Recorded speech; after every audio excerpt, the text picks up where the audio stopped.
Yon mga tol, so kamusta ulit? So welcome to another episode of The Vital Chords. So kamusta mga kapatid? Okay naman. Ilang araw din tayong hindi nagkita.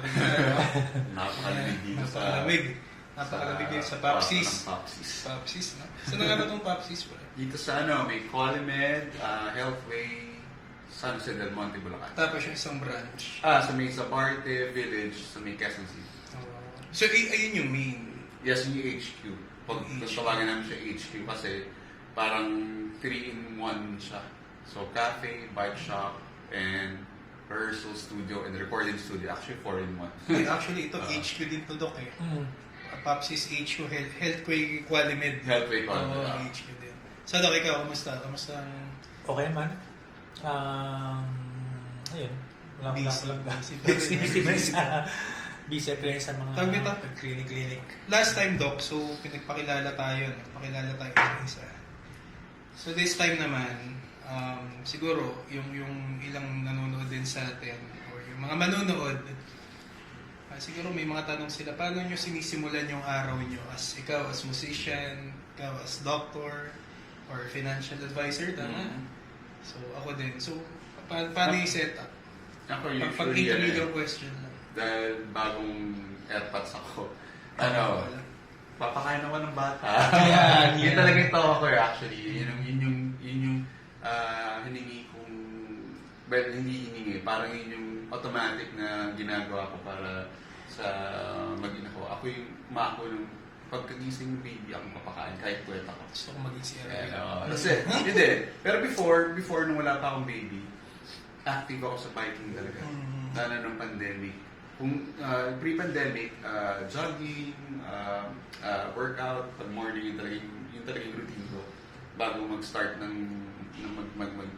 tawag dito, maghanap ng mga clients for my insurance job ko, tapos bago rin day job ko. Tapos, nung pandemic, dahil wala ang office, walang trabaho, walang banda, biking. Kasi yun lang ang pwede, outdoor activities.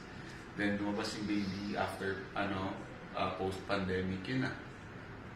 Pero kasi for sure naman, ikaw well-known guitarist ka eh. Well, Ano? grabe naman ang well. Sikat. Pero anong oras ka usually nagigising? Kasi, di ba, ikaw active yung lifestyle mo, sabi mo nga, nagbabike ka. Paano yung buhay paano mo nababalance yung pagiging musician sa gabi, then, ayun nga, sa umaga? Anong oras usually nagigising si Nag-iba yung Si body Boss clock A. ko eh. Tawag dito. Well, ever since kasi talaga, sobrang aga ko antukin. Like, kahit nasa gig ako 10 p.m., ano na yun, parang sleepy time na yun. Ano na ako, lagi niloko ko palagi na si power napper. Tawag sa akin ng mga bandang kaibigan ko, like sila Kamikaze, sila power napper. Kasi nga, nakikita nila ako kahit saan, pag gano'n nakapikit na ako. So, yun, parang kahit na nung college ako, naalala ko sobrang antukin ako. So, maaga talaga ako nagigising. Pero ito nga, nung nagka-transition, nagka-baby na ako, parang hirap ako gumising. So, hindi ko alam dahil nga syempre may lack of sleep na kami. Bumabawi na kamantok, di ba may tawag sleep, yung parang may utang ka sa tulog. Yeah. Kaya parang may deprivation ka kasi.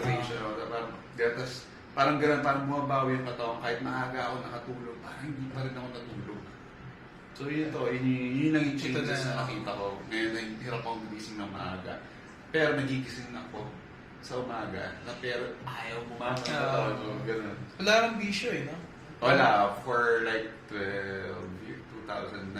Oh. Dok, parang sa lahat ng kakilala kong mga banda, si Jing, yung kilala ko na talagang walang bisyo. Napakalinis. Hindi, dati naman Pero may ako. Pero never ako nag-Yossi, never, Yung alak, meron ako, pero tinanggal ko siya like 2009. Kinat ko siya after, parang wala lang, meron lang ako friend na parang nilook up ko siya, na wala siyang bisyo, vegan siya, kasi hindi siya kumakain ng straight edge, no? Yung term nila dati, straight edge. So yun, parang sinundan ko yung path niya kasi parang interesado ko sa lifestyle. Kinat pa agad yung alak kasi parang okay din to parang okay, sober ka, okay lang kahit. Pero hindi naman siya out, parang hindi naman siya off doon sa ibang kabanda mo na parang, sa mga kaibigang banda. Kasi lahat sila, di ba, pag nasa gig, nagiinom, then ikaw, Hindi naman. wala, Pero ano. syempre nung una parang nawibirdoan sila sa akin. Oo. Sila views Tabuan, ako nakatingin. oo. Nakatingin ko, ikaw minom. Bino ko naiintindihan. Hindi ako naiintindihan. Oo. Healthy man. Okay. Yun, so ganun yung lifestyle Oo. ng musician. So dito naman tayo kay Doc. So Doc, ano ang iyong daily routine? Paano mo sinisimulan yung araw mo? Well, kasi ang problem kasi sa akin is that daily, meron akong clinic, meron akong scheduled surgery, may clinic, may surgery. Tapos yung clinic ko kasi is malayo. Meron akong Bulacan, di ba? Makati ako. and all. So basically, sa umaga, since tumatanda na rin ako, feeling ko, dati kasi parang hirap akong gumising ng aga during my younger years. Pero ngayon kasi, talagang nagigising na ako ng 5 or before 5. Tapos nag-a-alarm kasi ako, nangunahan ko pang magising sa alarm clock ko. Kasi parang nasanay. Automatic na to. So, nagising ako before 5 or even before 5, mga 4:30. Tapos, kadalasan, since pag-uwi ko kasi paggabi, kadalasan yun gusto ko nang matulog, di ba? So, late na kasi nakaka-uwi. So, yun yung time na minsan sumasagot ako ng mga inquiries sa email ng mga pasyente. So, may mga email inquiries or mga ibang medical-related or business-related inquiries, email, doon ako sumasagot. Or may mga inquiries through, kasi may online clinic rin ako, so sumasagot ako yung sa mga online Facebook, mga accounts na so basically yun. Tapos, since previously wala naman akong driver so ako nag-drive ng isa. So, meron kasing I'm not sure kung na familiar kay Rob Dial. Ano siya may podcast rin siya na sabi niya, you wake up early in the morning, tapos pag maligo ka, dapat cold shower. Cold shower. Ganun. Pinalo kayo cold shower. Sa malamig na panligo. So yung sa kanya, pag meditate ka ng konti, di ba, yun ang niya, parang you wake up early, tapos kahit kung hindi ka makapag-exercise, you mobilize na ng konti, di ba, kakagising mo lang, then you meditate ng konti, gano'n and all. So lahat ng advice niya, hindi ko lang nasunod yung cold shower. Cold shower. Hindi ko talaga kaya, hindi ko kaya yung cold shower na. So ganun ang routine ko. Wake up early, sagot ng email, mag-relax ng konti, content prayers, mga ganun. Tapos, I have to take a shower. Tapos, mag-clinic na ako, biyahe na ako. Dok, ilan ang clinic mo? Nako. Kung kaya lang kahit estimate per day, ilan ang... Per day. Kasi ako ang nangyari sa akin, per day ko, localized. Parang local. Kumbaga may region. Like for example, Monday ko, Makati and Cavite. Imagine dito ako sa QC, Cavite, may Bacoor kasi ako eh. Tapos Tuesday, Thursday, Bulacan ako. So, hindi ko malabong kakayanin ko na nagbubulakan ako sa Makati o nagkakabiti Malaya. So, ganun ikot ko. So, yun, ganun siya. So, start na ako ng day, mag-clinic ako, mag-surgery ako, mag-opera ka and all. At the end of the day, uwi ka. Yun ang problem ko. Kasi minsan, di ba, like ako, among sa ating tatlo, ako yung medyo mas overweight sa tabang. Kasi ako din, Dok, eh. Hindi, kasi ang problem ko nga is, Pero gigi mo. I can skip the breakfast. Pero pagdating sa gabi, since pagod ako, doon ako kain. Yun ang gusto kong iayo. Pero yun ang nag-routine ko. Pag uwi ko, let's either mag-drive-thru or kakain ako ng evening. Yun yung time na matutulog ka na eh. Tapos pag tulog mo, yun ang routine ko. Which is actually hindi talaga So, Dok, ang gising mo talaga before 5. Before 5. Si Jean. Ganun din ako actually. Oo. Nagigising ako ng ganun, pero magkaiba yung mood ko. Depende sa... Nung nagka-baby ako, nung wala pa ako ng baby. Kasi nagka-baby nga, kahit magising ako ng 5, hirap ako bumangon. Pero dati talaga automatic. Kasi naisip ko, parang hirap nun. May gig ka ng gabi. Usually, natatapos yan 2 a.m. 2, 3. Oo, ganun. 2, 3. Magano ka pa? Magpapakat ka pa? Oo. Mag-drive pa ako, malayo. Pakat ka pa? So yun, so ako naman, paano ba? Dami may nasinasunok eh. Dami. So ako, may problema kasi ako sa pagtulog. So nahihirapan akong matulog talaga pag gabi. Ang pinakamaaga kong tulog siguro mga 1 a.m.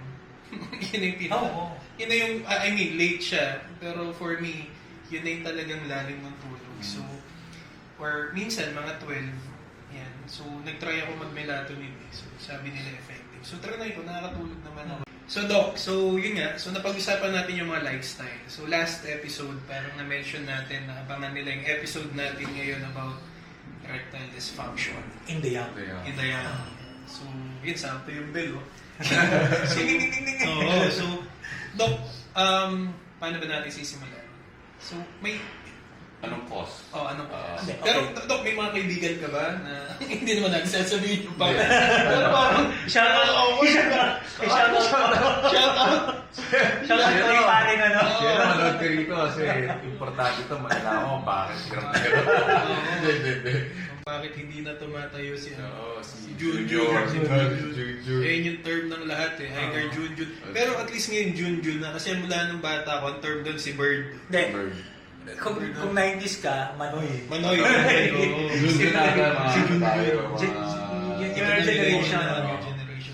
So, Doc, ano bang cause? Kasi kaya ako natanong yung lifestyle natin. Pwedeng si Jing, dahil lagi siyang puyat. Ako, lagi puyat, lagi pagod. So, Which is, tama ka. So, basically kasi, yung erectile dysfunction, yung nahirapan ng lalaking magkaroon ng erection, ng tumigas, kadalasan yan kasi, usually, at an older age. 50s, 60s, kasi may diabetes na, risk factor yung diabetes, diabetic, smoker ka, may mga gamot kang iniinom for your hypertension. Pag mga older, common siya talaga. Or, minsan bumababa ng testosterone. Pero pag younger kasi, younger when we say mga young, sexually active age, 20s, 30s, supposedly dapat walang erectile dysfunction. Ngayon, meron na tawag na early onset erectile dysfunction. Common to sa mga pasyenteng may SAD. Ay, yung acronym ko, SAD, S-A-D. ano yan, Doc? Stress, Okay. anxiety, depression. So, sulat nyo yan. Okay. Tanda mo yan. Hindi ko alam kung ako lang nag-coin nun, pero yun ang parati kong nag-explain ako sa pasyente, yun. Stress, anxiety, depression. Kasi, ang erection kasi, di ba, when we are aroused, syempre magkaka-erection ka, di ba? So, ano yan eh, kumbaga, yung mismong medical or scientific reason for the erection is blood flow. Going to the penis, di ba? Hindi wala naman yung parang buto na, so blood flow siya. Pag nag-pull yung blood dun sa mga vessels ng ating organ, tinitigas. And affected yun, kasi di ba parang, ano yun, Dok, bakit hindi anytime may blood doon? Kasi may mga parang tatawag ng mga neurotransmitters, mga chemicals na nare-release ng katawan natin either through sense of sight. Di ba minsan pag nanood ka ng, sexy to, di ba parang medyo may ano ka. Yung chemicals na yon, yung neurotransmitters na yon, lumalabas. At yung neurotransmitters na yon is dun, particularly dun sa blood vessels ng organ natin, pinopromote niya pumasok yung blood vessel. So yun yung medical. So sense of sight, sense of smell, minsan pag bagong ligo kung wife mo, parang, di ba? Parang gano'n. So, sense of sight, sense of touch. So, may sensual. Ngayon, kapag isang individual, young individual, for example, 20s, 25, nagkaroon siya naman yan, stress siya. So, yung senses is also affected. Di ba? Pag stress ka, talagang walang kahit na ano mo, talagang iniisip mo kasi problema mo. Iniisip mo yung trabaho mo, iniisip mo. Kaya nga minsan, di ba may kabaliktaran ng ED eh, yung meron naman yung tinatawag ng premature ejaculation, yung mabilis labasan. Kaya minsan may, pag mga sasabi naman namin kabaliktaran ng, Dok, mabilis akong mag-release, malabasan. Ang treatment naman namin doon through lifestyle, sabihin namin, sir, habang kung ganun ka, mag-isip ka ng problema mo. Parang joke namin. Para ma-distract ka naman, para hindi ka malabasan. So, baliktad siya. Pag may erectile dysfunction ka sa mas bata, stress is number one. Talagang, usually may nakita ang mga call center, 25 years old, stress sa work. Minsan, stress sila sa sakit. There are patients kasi na minsan, Dok, kasi may naka-partner ako, may naka-one night stand ako. Hindi ko alam kung meron sakit. After that, iniisip na niya, may anxiety na siya, anxiety na siya na, Dok, hindi tuloy ako nagkakaroon ng erection. That's number 2, anxiety. Anxious ka na, hindi ko man alam. Anxious ka sa may sakit ka ba nakuha? Anxious ka ba na, meron kailangang bayaran for this month eh. Mm. Yung alam mo yun, stress ka na, anxious ka pa. Next is depression. Kasi minsan may mga pasyente naman, early sign ng depression nila. Di ba, usually, di naman natin clinically, mukha namang di mo alam kung sino depressed, hindi eh. Sometimes, nakikita mo, kausap mo pa, kasama mo pa, biglang, Saya pa, oo. kausap mo lang, tapos biglang nalaman mo, depressed pa rin tao. So sometimes, yung tao mismo, minsan may mga individual na hindi rin naman nila alam na depressed sila. Depressed sila. So minsan naging early sign tuloy is yung parang nagkakaroon siya ng some form of erectile dysfunction. So yun, yung SAD na yun, yung stress, anxiety, depression can be a cause, no? Actually, yun ang talagang cause pag bata ka. Not unless siguro meron kang diabetes ng bata ka. Kasi diabetes is also a risk factor. Ibig sabihin, nagkaroon ka ng diabetes sa bata ka, pwede rin siya mag-cause ng erectile dysfunction. Or smoker. Mga smoker na chronic talaga pwede rin. Pero yun ang kadalasan. And yun ang kinakailangan i-address talaga. Kung ano yung cause. Kasi hindi siya katulad ng basta magbibigay ka na lang ng gamot. Ng gamot. Kasi you have to identify kung ano yung reason kung bakit. Yeah. Either sa tatlong yun. Sakto, Doc. Kasi nung minsan, nung may program tayo, parang may nagtanong sa akin na, Sir, yung mga, hindi ko pwedeng sabihin yung brand eh, kasi baka maano tayo. So yung mga enhancer, ano bang tawag yung Doc? Yung mga iniinom para mas matagal labasan or Tigasan. effective ba siya? Or, I mean, okay lang ba siyang gamitin ng mga taong yan, yung may high Parang supplement Oh, supplement. for sexual Okay, Supplement so for men. i-clarify natin yan. No naming of names. Yes. So, Bawal. meron kasi mga supplement talaga as made as supplement. Supplements. Sabihin natin, product R. Oh, yeah. Ang lalari ba sa'yo, parang makikita. Si product R, kunyari, di ba? Di malay mo mag-sponsor sa Si product R. Mag-sponsor yun Meron sa kasi atin. meron kasi si mga supplement lang talaga. At meron talaga mga medications meant for the erection. So doon muna tayo sa meant for the erection talaga. So yung mga gamot kasi na talagang meant to erection, ang purpose nila is para to increase yung blood flow. Kasi yun nga yung purpose, di ba? Increase the blood flow. Yung isa naman, yung mga supplement, si product R, yung mga supplements naman, meron silang component rin. Kadalasan sa kanila, it's either they would market it as a plant extract eh. Minsan gano'n. Kaya medyo supplement, hindi siya chemical, medyo natural siya. So, and yung effect kasi ng mga component na yon dun sa medication na yon, sa supplement na yon, can also increase the libido, which is going to increase. Pero ang problem kasi dyan is kapag talagang may problema ka na talaga dun sa erection mo mismo, the supplement may not really help anymore. So, kinakailangan mo talaga i-assess, kinakailangan mo i-identify kung ano talaga yung problema. Kasi kung young individual ka, hindi ka naman talaga, wala naman talagang problema sa'yo, that can help. Pero, you also have to take note, may mga ibang pasyente, syempre, alamin nila na minsan nag-headache sila, mga ganun. May mga ano rin siya. So Doc, yung mga ano yan, yung mga RR na yan, hindi siya gamot. Supplement siya. Supplement siya. So pwede siyang gamitin ng, I mean, recommended ba siya kung may hypertension ng... Yun nga eh. So, hindi kasi siyempre kahit na mga supplement pa yan. No? So, you really have to consult. Kasi hindi mo masabi. Meron ka pala ibang problema. Opo. So, remember, kung tatandaan niyo, yung erection kasi is blood flow. Kumbaga yung mga vessels, yung mga ugat, ang ginagawa kasi ng mga totoong gamot is dinadilate or nilulurugan niya yung vessels para mag-blood flow.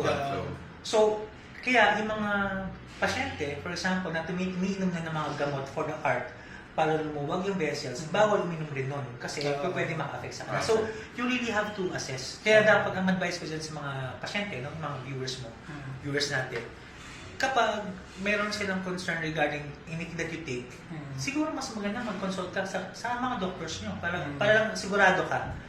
Rather than, ano yun? So, yung mga supplements na yan, yung mga ganyan gamot, minsan nakaka-trigger siya ng like yung palpitation sa ibang tao. Kaya siguro yun din yung reason na kailangan mag-seek ng advice talaga sa professionals. Ay, miss na tumigas yung katawan mo yung madagas. Oo. Kasi di ba Permanently. na for a time, meron yung mga imported coffees din na Meron. Enhancer din siya for ano. So, yun yung mga parang, syempre, coffee. So, may caffeine. So, kasama yung palpitations. So, kung meron kang problema sa heart, hindi ka pwede nun. Technically, hindi ka pwede. Lalo na kung ano ka, kung elderly, mas matanda ka talaga. Kasi usually sila naman talaga yung ano, yung Kasi ang daming interesado dyan eh, lalo na di ba pag sa radio. Nabawa ko nagde-drive ako, tapos nakikinig ka ng AM or ng FM. Magtatanong. Hindi, bukod sa magtatanong, yung mga commercial gano'n. Ayan, Malambot na ba si Manoy? Mga gano'n, tapos yun. So, parang ang nangyayari kasi doon ngayon, I mean, ako personal opinion, yung mga kabataan na nakakarinig na gano'n, ang iniisip agad nila, pampatagal to pampatagal to, mga gano'n. So, dapat hindi gano'n yung thinking. Yes, oo. Hindi dapat. And if kasi may mga iba, tama ka eh. May mga iba kasi na okay naman. Wala naman talagang problema sa erection, pero they are going to take it. So, you have to see mo na baka naman hindi pwede sa iyo. Yung doctor's advice pa. O tsaka, kahit nga yung kahit nga yung mga totoong gamot, yung mga totoong gamot for ang daming fake. Ang daming fake. So, you really have to check talaga kung ano yung legit. Tama ba sa'yo, okay ba sa'yo. And, like for example, yung ito na nga, di ba, yung sinasabi ko, erectile dysfunction or early onset ED, hindi nga gamot ang treatment dyan Pag may pasyente akong nag-consult sa akin, yan na, yung sinasabi nga na, hindi ko nga sila piniprescribe ng gamot I would always tell them, consult a psychologist for psychological counseling. Kasi baka may ibang problema. Kasi if you're going to give them something for the erection, iinamin nila yun, temporarily, okay, di ba? Pero yung root cause ng problem mo, hindi mo ma-address. What if, di ba, may kakaiba ka palang problem na kailangan i-solve? Kaya partner ko yan yung mga psychologists, yung mga friends ako psychologists, na nire-refer ko sa kanila. Para yun ang magiging nila. Parang may panood ako na movie na Doc. Sa movie siya. So, yun, yung issue yung guy, yung issue siya na hindi na walang interest. So, psychologist yung unang pupuntahan pala. So, may one-on-one talk sila, bakit ganyan. Tapos, after niya mag-consult sa psychologist, tapos yung psychologist, meron siyang partner naman na urologist. So, parang sakto. Side by side pala sila correct. talaga. Yun ang problem sa atin sa Pilipinas. Sa Pilipinas kasi, may stigma pag psychologist, psychiatrist. Feeling natin, pag nirefer ka sa psychologist, psychiatrist, there's something wrong with your head. Yes, diba? yes. Which is mali. Sa Western, or even sa ibang Singapore, malaking role ng mga psychologists and psychiatrists. At saka iba ang psychiatrist sa psychologist. Psychiatrist kasi kapag you have to take the medicine na. Pag psychologist kasi, you counseling, testing, mga ganun. Yun ang very important na dapat sa ating mga Pilipino. I-embrace natin. Tsaka Doc, dito kasi kapag may mga ganyan ka nararamdaman, imbis na mag-consult ka sa doctor, yun nga, tamang Google ang galawan. Google, tapos iinom ako ng ampalaya, mga ganon. So much better, Doc, dali. Hindi, may mga ganon yung minsan... Hindi ako dun Kakain ako ng cake, talin mo maraming tubig. Mga ganon. So, dapat malinaw. So yun yung mga nanonood sa amin ngayon. So, narinig naman si Doc Jones. So, pag may nararamdaman, much better pa rin na mag-consult tayo sa doctor. Pero Doc, isang question pa. I'm not sure if this is a stupid question. Pero, paano ba natin malalaman? Like, for example, so wala ka nang erection, di ba? Hindi ka nasiseduce. Ano yun? Parang as in talagang wala. As in talagang tumba lang siya, gano'n. Wala talaga. May yan. Ang erection kasi meron siyang parang scale or grading, di ba? So, dun sa standard, international standard ng scoring, 0 to 4. Okay. Meaning 0, walang erection, 4, matigas na matigas. Kaso kasi, for me, sa mga pasyente ko, ang hirap mong i-scale ng 0 to 4. Kaya ginagawa ko, 0 to 10. Kasi mas matinding intindihin ng mga pasyente. 10, diba? 10. Kasi 0 to 4, ba't? Ano yan? 5, diba? So, 0 to 10 ako. Personal ko yun. So, 0 to 10. So, sabihin ko, sir, kung ikaw, how would you grade? Tagalog na lang. Sir, paano mo masabi kung gaano ka hina ang erection mo? Sabihin natin, sir, kunyari 0, wala talagang tumitigas. 10, matigas na matigas. Saan po kayo? Tapos sabihin ng pasyente, Doc, nasa 5 or 6. So, alam ko na. Tapos, ang next question ko dyan, would you say, sir, na even during the start, during the, what do you call that? Yung foreplay, mahina na talaga? Or tumitigas during the foreplay, pero pag in the act na pasok mo, humihina na? Or may iba kasi, sir, nasa loob na, sa kamay na. Mm. So, yun yung classify natin. So, that's the reason why kailangan i-interview ni doctor yung pasyente. Tapos, Doc, kanino sila dapat magpa-check up? Sa urologist? Ideally urologist. Pero siyempre, sometimes, pag initial consult kasi ng mga pasyente, minsan di pa nila alam kung Di sino pa talaga. alam. Kasi any physician naman. Any physician. And minsan kadalasan naman, nire-refer naman talaga sa urologist siya ngayon. Pero kung definitive treatment, kay urologist. Urologist. So, yun. ano na nila. So, Oh, try yeah. bukas tayo pupunta. I-shout out mo na yung friends ko. Yan, tapos, Ikaw, ano pero, okay din eh, no? Kasi, Kasi may pangalan gano'n. hindi, Doc, kasi kanina, di ba, nagtanungan nga tayo paano yung tulog mo, yung gising mo, yung ginagawa mo sa pang-araw-araw. So, nakaka-apekto din talaga siya. Yes. So, Oo. malaking epekto niya. Tsaka- Bukod tsaka- sa mental At saka yun yung problem natin lahat. Yung adequate sleep. At least 6 hours, diba? 6 hours. At least 6 hours yun. Ikaw, anong tulog mo? Parang 4 One- hours lang. Oo. So, for now, so meron kang ano? nakaka-hindi. Problem ko So meron pa. kang problem? Nakakapagsampay pa naman ng basang baong. Pero yun, so yung lifestyle is important. Lifestyle. Yung sleep mo, Sleep. smoking. Smoking, naku, napaka number one risk factor sa erectile dysfunction yan. Siyempre, yung exercise lifestyle. Yung healthy lifestyle mo, na dapat may exercises ka rin. Share ko lang kasi ako, tagal ako bago nagka-baby doc. So, 39 kami nung nagka-baby ng wife ko. Hindi na namin pinlano kasi feel namin matanda na kami. Nung nag-pandemic, sobrang healthy lang. Wala kaming stress. Less stress kasi rin eh. Yung work niya, home-based siya.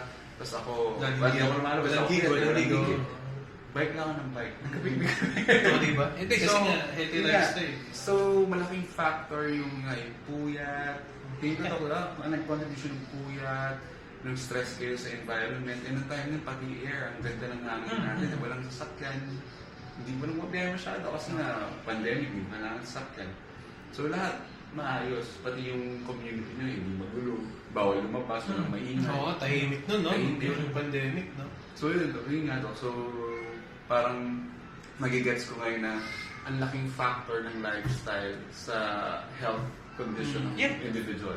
So, Lalo sa na sa- usapan niyo dyan, Doc. Hindi, tuloy niyo lang So, usapan yun lang, yun naman ang pinaka-andol niya. Ang importante lang talaga doon is, yun nga, if feeling mo meron kang nararamdaman, may problem talaga, then, kailangan mo talaga i-address yung problem. I-address. So, kasi, like, sa sir, di ba, during the pandemic, naging okay for you. Pero may mga iba naman, yung mga healthcare workers naman, Oo, yun naman stress ang sila. naman. Sila naman ang... Sila, Oo, so, it's really the lifestyle eh. Sakto din, meron din kasing gym. Doc, yung mga pag-gym, okay ba yan? Okay Yes, din yan? oo. Oo. Ang gym is very important talaga. Kasi nga, i-promote una-una good blood circulation, nag-exercise ka. Kaya Muscle building, oo. sir.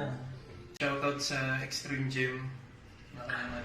Ano? So, dyan kami nag-gym. Ang Boston maganda nun, Extreme Gym. oo, maganda yung equipments nila dito. Ang kailangan do kasi, dito sa pinagtatrabahuan ko, sa hospital, so nagkaroon dito ng gym, then yung community dito is okay din. So may park. So, yun. Actually, maganda nga dito sa SBB. Hindi congested, di ba? Hindi pa kung Dapat hindi area pa mo. congested. Sobrang ganda. Yung, oo. Yeah. Kaya dito rin kami nagbabike. Kasi kahit na tawag dito na parang may uphill dito eh. Puro mabundok. So, kahit Tsaka mahirap safe. siya. Safe. Maganda, Wala kang safe kasamang, din. wala kang Safe kasamang siya. sasakyan. Tapos walang sakyan. Pero ikaw doon, halimbawa, nag-bike ka ng umaga. Natataon ba ng umaga bike ka, tapos sa gabi may gig ka? Kaya ayun. Hindi ka napapagod. Nakapagod. Kasi abot ka na pagod nila sa Oo. antukin ka. Pero nanap ako sa hapon pag yun. Kasi yun yung routine ko eh. So, pero minsan hindi ko ginagawa mag-bike din mag-gig. Kasi nangyayari sa akin minsan yung legs ko pagod. So, syempre, pag nakatayo ka, nagtatatalad pa ako. Hindi na, yung muscle ko parang bugbog na siya. So, wala na akong lakas para out. Wala na. Oo. Nagano ba lang? Natatayo na lang kasi masakit. Sore na yung legs mo eh. So, hindi ko siya ginagawa talaga. Tapos Madalang may, na. nasa na ba isang nagtanong sa akin kanina? Yun lang naman. Dok, may mga tanong lang sila. Saan daw, kung okay lang naman siguro, Dok, no? Saan ka nila pwedeng makonsult? Well, Madaming manunod dito for sure. Health Requirement. Health Health Requirement. Requirement sa Bulacan. Pag sa Bulacan, sa Health Henry Equality Qualimed. sa Bulacan. Pag sa mga bandang, ano daw? Health Equality sa may mga may mga ibang naman ako. May mga ibang clinics naman ako. Meron ako sa Quezon City. Quezon City. May clinic ako sa Quezon City malapit sa heart center naman. Tsaka Doc, ang kayo naman kasi, dito sa Healthway kasi, may men's health tayo. Yes, oo. Kasi yung men's health, basically, is focus talaga Sa kalalakihan. sa kalarihan. Lahat, problema, wellness and wellness sa illness. May mga sakit, tsaka walang sakit. We cater to both patients. Tsaka Young and old. tayo lang yung may ganun pa dito sa San Jose. Oo nga. Tingin ko kahit Hindi, sa lahat. sa lahat. Oo, so far. So, yung talagang seryosong men's health na empowered talaga ng hospital ng tayo lang, I think, ang talagang So mga tol, if ever may mga health concerns tayo, no? So pwede nyo i-visit si Doc Jong. Doc, anong schedule natin dito? Tuesday, Thursday, Saturday, 8 to 10. 8 to 10. Ang umaga. Tuesday, still Saturday. Tuesday, Thursday, Saturday. Pero THS. Thursday, THS. Parang saktong-sakto Naka-brace talaga. kasi ako eh. Yeah. So visit natin si Doc, pakonsult tayo kay Doc.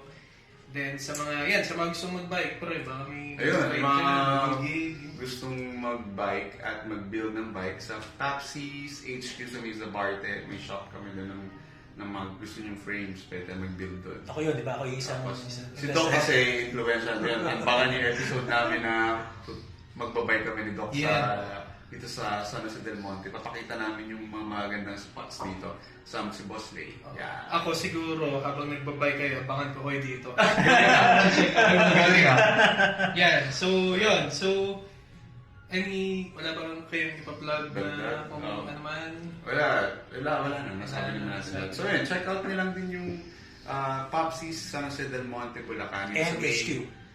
Qualimed, San Jose del Monte, then yung HQ sa Mesa Barte Village. Tapos may Ramyun Express. Yun. Dito rin sa may Qualimed. Yeah. Ramen Punta kayo. Express. Punta kayo. Sarap ang noodles doon. Yeah, ang Kasi sarap.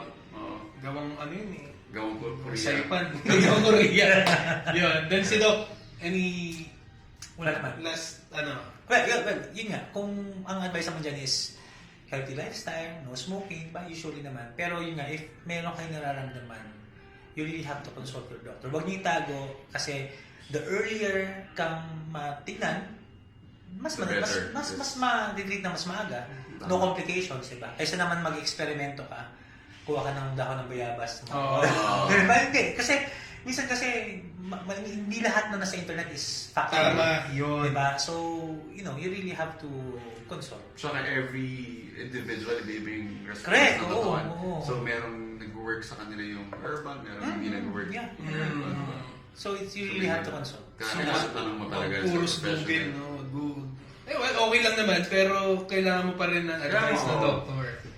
Yan. So, yun na. So, tingin ko yun na, no? Wala naman tayong mga phone. Siguro magkakaroon. Yung mga may tanong, Post pwede nila kayo magtanong, sa post kayo dun sa comment section. Then, sasagutin namin yan. Sa yellow basket. Yeah.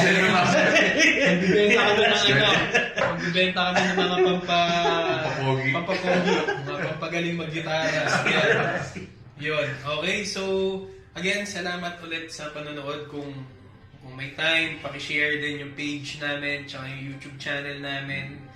Yeah, so, madami pang episodes eh. So, ito, start pa lang ng season 1. So, meron pa kaming siguro, abutin na to hanggang 68 years old na.